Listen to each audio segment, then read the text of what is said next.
ስምንተኛ ከሚከተሉት አንዱ በአምስተኛው ቀን ዕለተ ሐሙስ የተፈጠረ ፍጥረት ነው።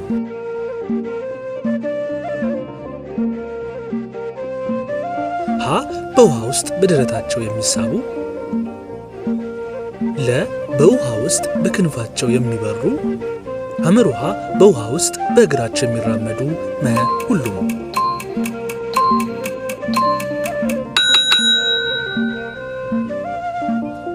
መልሱ መ ሁሉም።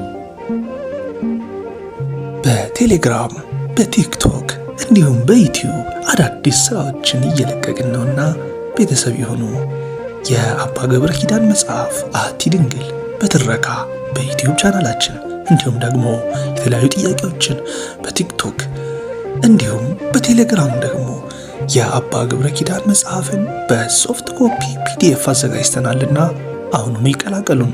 በአርትዖስ ቲዩብ